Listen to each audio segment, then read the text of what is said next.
So if you've been online recently, you probably heard about this could 100 men beat a gorilla debate, and I want to give my 2 cents on the topic. Now, in my personal opinion, humans got the win. 100 dedicated men could definitely take a gorilla in a fight. You're crazy if you think one singular gorilla can take 100 men at once. 100 1v1s? Sure. But all at once? Nah. Now, don't get me wrong. That first wave of guys probably isn't going to make it.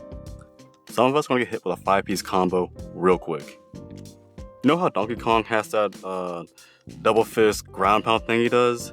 That's going straight to somebody's chest. Some of us are going to have no chance of survival.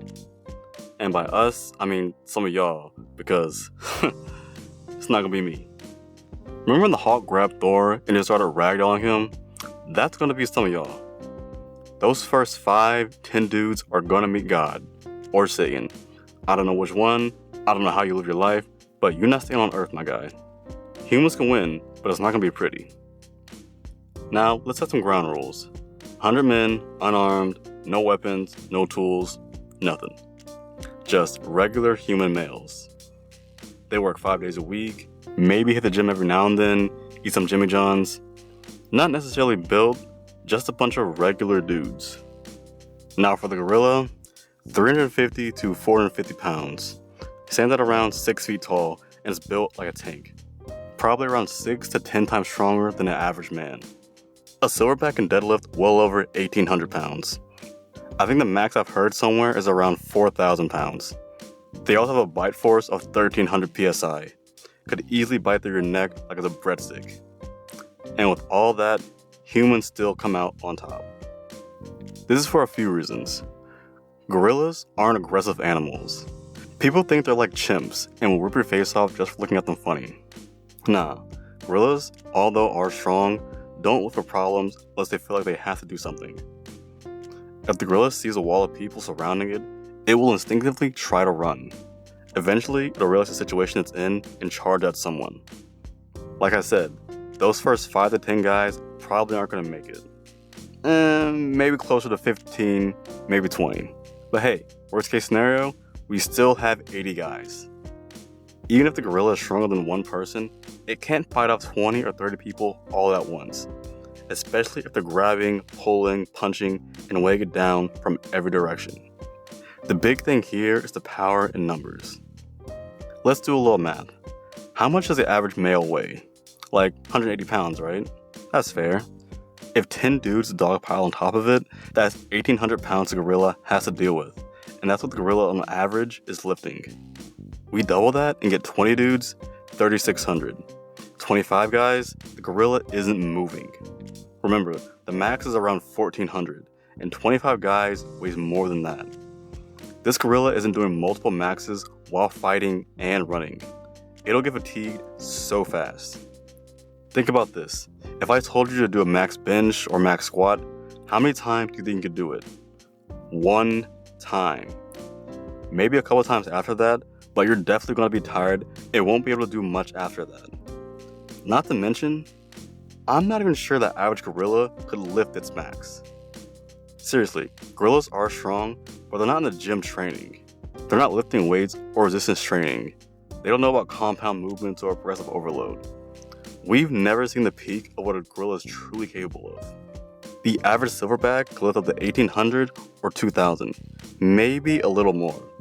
But that max of 4,000 is a really high estimate. I'm not even sure where I heard that from, but around 2,000 pounds is the most common answer I can find online, and that's what most gorillas are going to be working with. Imagine 10 guys per limb, 20 on its back. Even with 20 dudes wiped out or injured off the bat, we still have 20 more guys on the sidelines. It's a full body tackle, and the gorilla starts to lose mobility. After about 30 or 40 men engage, the gorilla is going to fatigue. Its muscles burning. It's probably going to be injured, and its breathing becomes strained under all the weight. Eventually, we manage to pin it, or cut off its oxygen, either with a sheer body pressure from the weight, or by gripping the throat. Eventually, the gorilla is going to go down. Plus, we're going to be beating it constantly the second we get it pinned down. People always say, oh, gorillas are so strong, you never heard it, blah blah blah. No, we hit it one time, nothing happened. Hit it again. Bro, seriously, if we keep hitting at the same spot over and over again, eventually that spot is going to get bruised or broken. It's not about one big knockout, it's death by 1,000 cuts. One thing I don't think people realize is the power in numbers. I don't think people realize how many people 100 really is. Go to the store and fill up your cart with 100 bottles of water. Go in your pantry and count out 100 grains of rice. The average high school class is like 20 to 30 people. Now imagine 3 to 5 times that amount. 100 people is a lot of people. People automatically think just because the gorilla is larger and stronger, that means it's an automatic victory for the gorilla. If you think strength and size are the only factors to win, let me ask you this. Do you think you, a regular human, could fight off 100 rats at once? No, you're way stronger than an average rat. You have more muscles, stronger jaw and bite force, tougher skin, all that. You're stronger, faster, and smarter than any rat. But odds are, 100 rats swarming at you all at once, bloodthirsty and dedicated to taking you down, you're not winning that, big dog. You grab one, 3 more show up in its place. Biting, clawing, doing whatever it takes to take you down. And if you think you can take 100 rats at once, I need you to explain yourself down below, because that is crazy. But anyway, same thing is true with the gorilla. We just outnumber it and beat it down. The power in numbers. Gorillas are strong, but it's one regular gorilla, not King Kong. This gorilla ain't the Hawk or Goku from Dragon Ball Z, just a regular gorilla.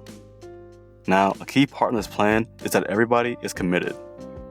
You gotta have everyone dedicated to the cause and accept the fact that you might die or be seriously injured. It's just the way it is. Because in real life, most people freeze when confronted with real danger. They hesitate, they run, they panic.